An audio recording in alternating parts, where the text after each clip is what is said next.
¿Qué onda, chavos? ¿Cómo están?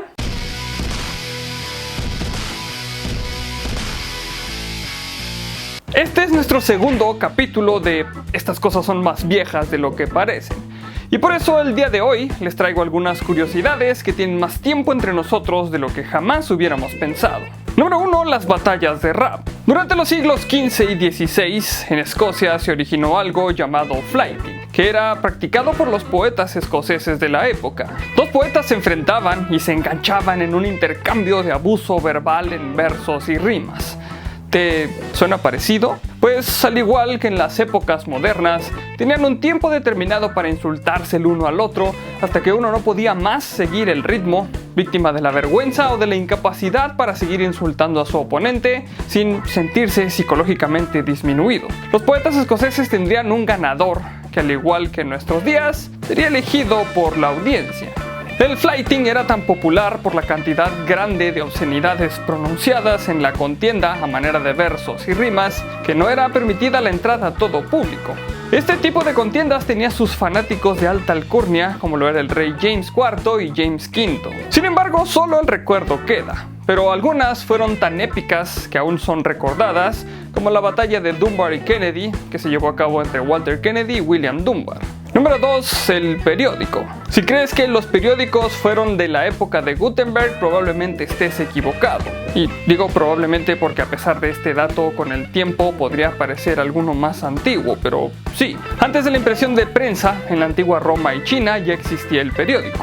Para poder decir que era un periódico, la información tenía que ser relativamente reciente y que cada ejemplar contara con la misma pieza de información escrita para ser distribuida para la información de alguien más. Y así es como los periódicos se abrieron camino, ofreciendo información verdadera, consistente y relativamente nueva que era escrita a mano. A pesar de lo que pudiéramos pensar de una prensa totalmente escrita a mano, lo cierto es que no era tan excesivamente cara y la mayoría podía permitirse comprar un periódico en esas fechas.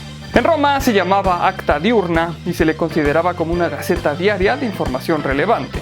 Mientras que en China se llamaba Tipao o Dibao y eran boletines publicados durante la dinastía Tang durante la era Kaiyuan. Aunque poco después dejó de ser popular y se usaba escrita a mano y publicada en seda para ser distribuida solo a los oficiales del ejército a manera de correo interinstitucional. Número 3. Los cepillos de dientes. En otro de los capítulos anteriores sobre curiosidades sobre Roma, hablamos un poco de los cepillos dentales.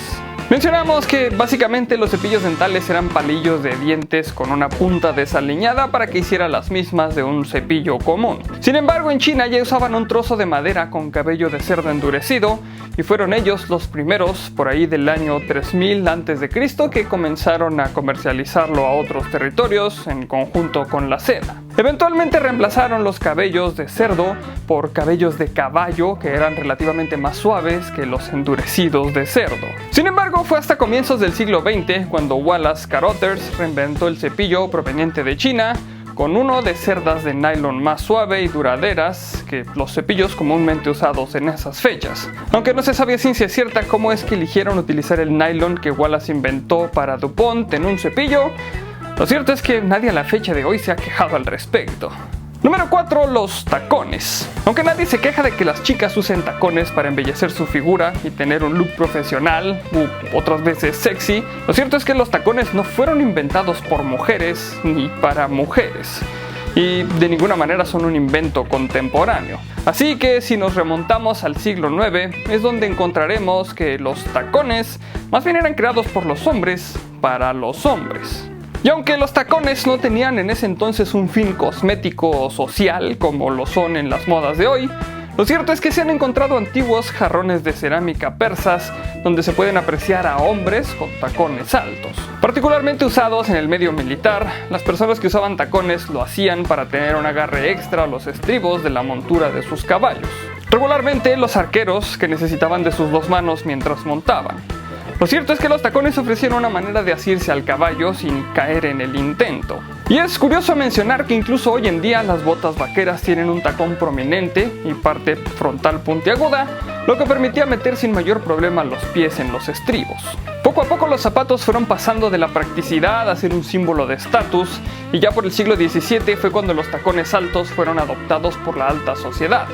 sobre todo pintados de color rojo, porque si los tacones no eran ya caros de por sí, el tinte rojo también era un lujo bastante caro para la época y considerado un artículo que representaba un estatus social bastante alto.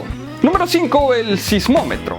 Hoy en día, con los medios de comunicación podemos darnos cuenta de lo devastador que puede llegar a ser un terremoto.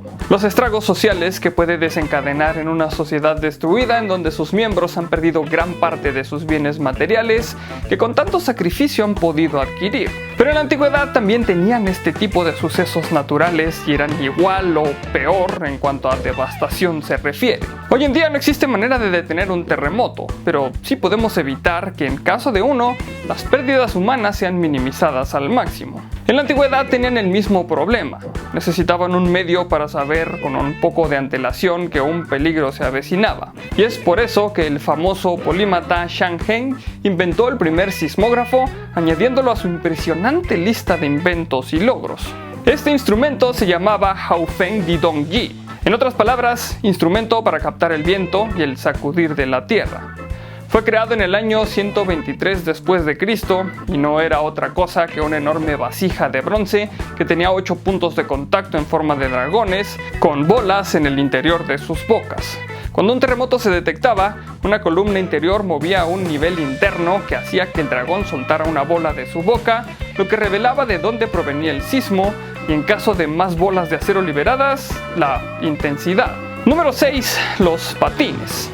Ampliamente difundidos por la televisión, fueron un auge en los discos de patines de los 60s y 70s.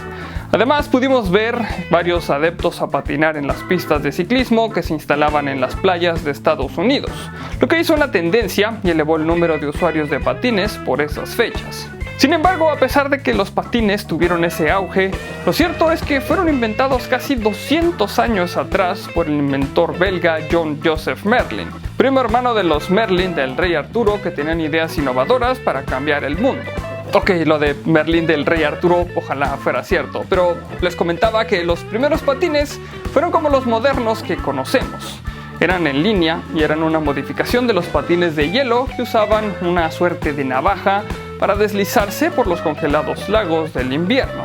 Cuando presentó su invento tenía toda la intención de presumir su formidable invención, pero desafortunadamente tomó velocidad y como a muchos de nosotros nos ha pasado al usar patines, no pudo detenerse y se estrelló en un espejo gigante haciéndolo añicos. Más modelos después del Merlin fueron prototipados. Frenchman en Petit Bled patentó unos patines de 3 ruedas que básicamente eran una sandalia de madera, pero eran muy difíciles de maniobrar, casi imposible de cambiar de dirección y por supuesto un poco más imposible de detenerlos. Así que con la posibilidad de ir solo pa'lante rezando porque no se nos atraviese ningún cristiano, los antiguos modelos no eran realmente eficaces para desplazarse. Y no fue sino hasta 1863 que James Leonard Plimpton inventó el prototipo de los patines modernos por ahí del año 1863. Dios, aún así son bastante viejos. Pero resumiendo, aun y cuando el día de hoy existen una infinidad de modelos, lo cierto es que podemos girar, podemos avanzar hacia el frente y sigue siendo extremadamente difícil para un patinador inexperto el poder detenerse una vez que has ganado impulso. Muchas gracias por ver este capítulo. Si el video te gustó y quieres ayudarme a seguir haciendo videos y a mejorar el contenido, puedes compartir el video con tus amigos y si no estás suscrito al canal, este es el mejor momento para hacerlo.